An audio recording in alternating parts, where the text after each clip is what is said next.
आपल्या चॅनलवर सगळ्यांचं मनापासून स्वागत आहे। तर आपल्याला श्रावणामध्ये कोणत्याही गुरुवारी तुळशीला अवश्य एकदा तरी हे फळ अर्पण करायचं आहे। श्रावणामध्ये गुरुवारी जर आपण तुळशीला हे फळ अर्पण केले तर बघा त्या घरामध्ये सुख, समृद्धी, धनधान्य यांची कधीच कमतरता भासत नाही। आता गुरुवार हा जो वार आहे तर त्याला बृहस्पतिवार असं म्हणतात आणि बृहस्पतिवार म्हणजेच गुरुवार हा भगवान विष्णूंना समर्पित असा वार आहे। त्यामुळे आपल्याला विष्णूंना प्रसन्न करणारे उपाय या दिवशी नक्कीच करायचे आहेत आणि तुळस ही विष्णुप्रिय आहे। त्यामुळे गुरुवारच्या दिवशी जर श्रावणामध्ये तुम्ही ही वस्तू अगदी मनोभावे तुळशीला अर्पण केलीत तर तुमच्या कोणत्याही कामामध्ये अडचणी येणार नाहीत। जरी अडचणी येत असतील तर त्या दूर होतात। त्याचबरोबर घरात पैसा टिकून राहतो, माता लक्ष्मी अखंड घरामध्ये वास करते आणि भगवान विष्णूंचा कृपा आशीर्वाद आपल्यावर राहतो। ही वस्तू विष्णूंना अतिप्रिय आहे आणि गुरुवारच्या दिवशी तुम्ही ही जर तुळशीला अर्पण केली तर बघा याचे अनेक शुभ लाभ आपल्याला पाहायला मिळतात। तुमच्या व्यवसायामध्ये, नोकरीमध्ये तुम्हाला हवं तसं यश मिळत नसेल, खूप मेहनत करून देखील, खूप कष्ट करून देखील तुम्हाला त्या कष्टाचं फळ मिळत नसेल तर नक्कीच तुम्ही हा उपाय करा। अतिशय साधा सोपा उपाय आहे। ही वस्तू तुम्ही अर्पण करा। या वस्तूचं श्रावण महिन्यामध्ये गुरुवारच्या दिवशी तुळशीला अर्पण करण्याचं खूप जास्त महत्त्व आहे। ती वस्तू कोणती आहे हे मी तुम्हाला सांगणारच आहे। त्यापूर्वी बघा श्रावणामध्ये गुरुवारी आपल्याला काही 3-4 गोष्टी करायच्या आहेत। गुरुवारच्या दिवशी जर तुम्ही या गोष्टी केल्या तर आपल्या घरामध्ये नक्कीच पैसा टिकून राहतो, त्याचबरोबर धनप्राप्ती आपल्याला होते आणि आपण जे म्हणतोय ना की घरामध्ये पैसा टिकत नाही किंवा मग आलेला पैसा कुठे जातो हे कळत नाही, कष्टाप्रमाणे त्याचं मोल मिळत नाही, या सगळ्या अडचणी दूर होतात। कर्ज असेल तर बघा कर्जाचे देखील समस्या ज्या आहेत तर त्या तुमच्या सुटू शकतात। त्यामुळे गुरुवारच्या दिवशी या 3-4 गोष्टी नक्की तुम्ही करायच्या आहेत। ही वस्तू पण तुम्ही तुळशीला नक्की अर्पण करा। बघा काही कारणांमुळे तुम्हाला जर तुळशीला गुरुवारी ही वस्तू अर्पण करता आली नाही, काहीही कारण असू द्या, तर मग तुम्ही श्रावणातल्या शुक्रवारी ही वस्तू तुळशीला अर्पण करू शकता। पण बघा नक्की तुम्ही ही वस्तू अर्पण करा। तुम्हाला भले पहिल्या गुरुवारी जमलं नाही ही वस्तू अर्पण करायला तर श्रावणातल्या कोणत्याही गुरुवारी तुम्ही ही वस्तू तुळशीला अर्पण करायला विसरू नका। याचे अनेक शुभ लाभ आपल्याला भेटतात आणि विष्णूंचा कृपा आशीर्वाद आपल्यावर राहतो। त्यामुळे ही वस्तू खूप महत्त्वाची आहे। तर आता मी तुम्हाला सांगते गुरुवारी तुम्ही कोणकोणत्या गोष्टी नक्की करायच्यात। तर गुरुवारी आपल्याला उंबरठ्याला हळदीचं लेपन अवश्य करायचे। हळदीचं लेपन नाही करणं शक्य, कोरड्या हळदीने फक्त स्वस्तिक काढा। याचे पण बघा अनेक सकारात्मक परिणाम आपल्या घरावर होतात, आपल्या घराची प्रगती होते। त्यामुळे नक्की कोरड्या हळदीनेच हे स्वस्तिक तुम्ही तुमच्या उंबरठ्यावर काढा। मुख्य दरवाजावर देखील हळदीचं स्वस्तिक काढायला विसरू नका। हळद ही विष्णूंना अतिप्रिय आहे, त्यामुळे गुरुवारच्या दिवशी विष्णूंना प्रसन्न करून घेण्यासाठी हळदीचे उपाय नक्की करा। त्यामध्ये मी तुम्हाला हा उपाय सांगितला, स्वस्तिक आपल्या दारावर काढायचे, उंबरठ्यावर काढायचे, शक्य असेल तर तुम्ही हळदीचे लेपन देखील करू शकता। त्याचबरोबर अंघोळीच्या पाण्यामध्ये या श्रावण महिन्यामध्ये तरी निदान गुरुवारच्या दिवशी थोडंसं दही आणि थोडीशी चिमूटभर हळद हे टाकून तुम्ही अंघोळ करायला सुरुवात करा। बघा काही दिवसांमध्ये तुम्हाला त्याचे इतके चांगले लाभ भेटणार आहेत, ज्या काही अडचणी तुम्हाला आर्थिक अडचणी येत आहेत त्या सगळ्या दूर होतात। त्याचबरोबर तुम्हाला हवी तशी प्रगती तुमच्या कुटुंबाची, मुलांची होऊ शकते।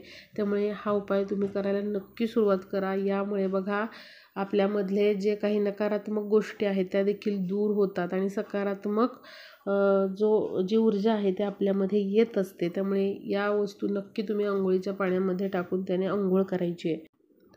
श्रावणामध्ये गुरुवारी आपल्याला विष्णूंना तुळशीपत्र अर्पण करायचं आहे. घरामध्ये श्रीकृष्णाची मूर्ती असते तर श्रीकृष्णाला तुम्ही एक तुळशीपत्र अर्पण करा.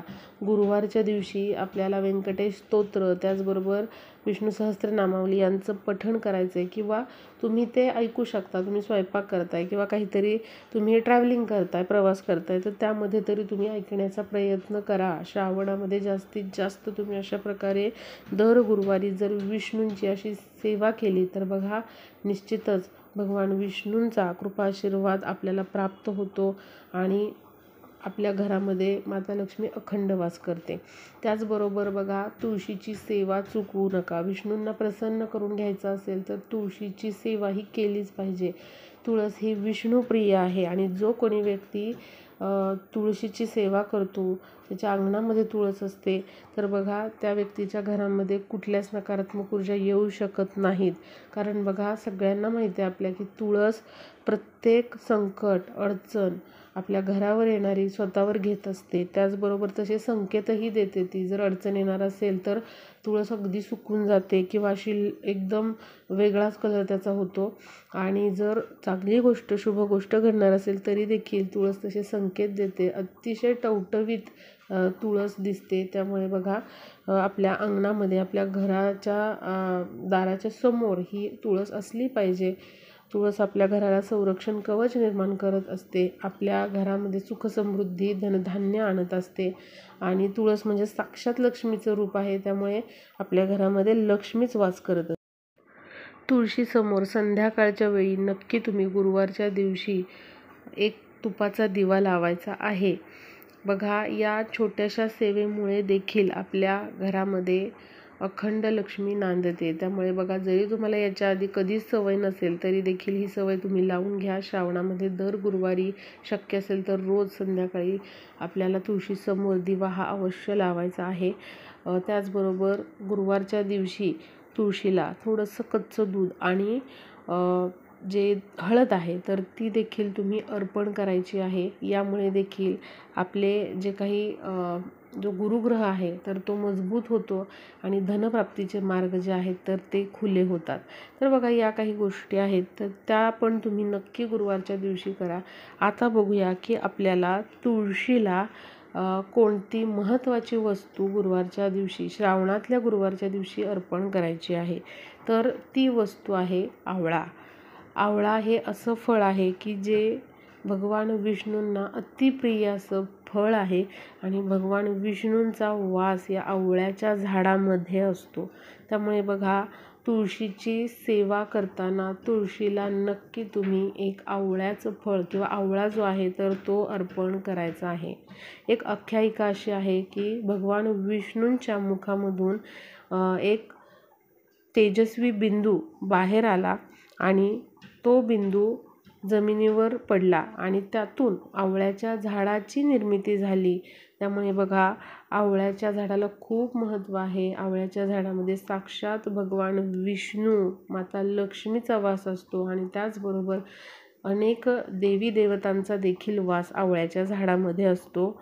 आपल्या ज्योतिषशास्त्रामध्ये आवळ्याच्या झाडाला खूप जास्त महत्त्व आहे. ते एक सकारात्मक ऊर्जेने भरलेलं झाड आहे. त्यामुळे असा हा आवळा जो आहे तो आपल्याला गुरुवारच्या दिवशी नक्कीच तुळशीला अर्पण करायचा आहे. आता तो कशा प्रकारे अर्पण करायचा आहे, कोणत्या वेळेत अर्पण करायचा आहे मी तुम्हाला सांगते. तर आपल्याला काय करायचं आहे, आवळा घ्यायचा आहे, तुळशीसमोर बसायचं आहे. तुळशीसमोर हा उपाय करत असताना दिवा अगरबत्ती लावलेली असावी. वातावरण प्रसन्न करून घ्यायचं आहे आणि त्यानंतर बघा एक आपल्याला विड्याचं पान घ्यायचं आहे. विड्याचं पान घेताना चांगलं ताजं असावं. त्यावर हळदीने स्वस्तिक काढून घ्या. मध्ये 4 बिंदू द्या. त्यावर थोडेसे अक्षत ठेवा आणि ते पान जे आहे विड्याचं तुळशीमध्ये ठेवायचं आहे. त्यानंतर त्या अक्षतावर आपल्याला आवळा जो आहे तर तो ठेवायचा आहे. तो ठेवत असताना तुम्हाला ओम नमो भगवते वासुदेवाय नमः या मंत्राचा जप करायचा आहे. त्यानंतर तुम्हाला त्या आवळ्यावर चिमूटभर हळद टाकायची आहे, थोड्या अक्षता टाकायच्या आहेत, हळद कुंकू वाहून घ्यायचं आहे आणि ओम नमो भगवते वासुदेवाय नमः या मंत्राचा जप तुम्हाला करायचा आहे. बस आपल्याला एवढंच करायचं आहे. आणि त्याचबरोबर तुम्ही गुरुवारच्या दिवशी आवळ्याचं सेवन पण करू शकता, ते देखील शुभ समजलं जातं. त्यामुळे बघा, नक्कीच तुम्ही अशा प्रकारे आवळा तुळशीला अर्पण करा. बघा, अनेक प्रकारच्या पूजनामध्ये जसं की तुळशी विवाह असेल किंवा लक्ष्मीची पूजा असेल किंवा मग लक्ष्मीपूजन आपण म्हणतो, तर त्यामध्ये देखील आवळ्याचा वापर अवश्य केला जातो. बघा, आवळ्यामध्ये साक्षात विष्णू वास करतात आणि जेव्हा आपण लक्ष्मीपूजनामध्ये किंवा तुळशीच्या पूजनामध्ये अशा प्रकारे आवळा वापरतो, तेव्हा साक्षात विष्णू तिथे वास करतात आणि माता लक्ष्मी जी आहे तर त्या घरामध्ये खेचली जाते, आकर्षित होते. त्यामुळे बघा, साक्षात आपल्याला लक्ष्मीला म्हणजेच तुळशीला आवळा जो आहे तर तो अर्पण करायचा आहे. यामुळे काय होतं, तर साक्षात विष्णूंचा वास आपल्या घरामध्ये राहतो. विष्णू तिथे वास करतात, कारण त्यांची ती प्रिय वस्तू आहे आवळा म्हणजे, आणि त्याच घरामध्ये लक्ष्मी माता वास करते, आकर्षली जाते. त्यामुळे श्रावणामध्ये नक्की तुम्ही जमेल त्या गुरुवारी हा उपाय करा. आता शुभ कालावधी कोणता, तर श्रावणातल्या गुरुवारी दिवसभर तुम्ही कधीही हा उपाय करू शकता. अगदी रात्री 9 वाजेपर्यंत तुम्ही हा उपाय केला तरी चालेल. व्हिडिओला जास्तीत जास्त शेअर करा, म्हणजे सर्वांना हा उपाय श्रावणातल्या गुरुवारी करता येईल.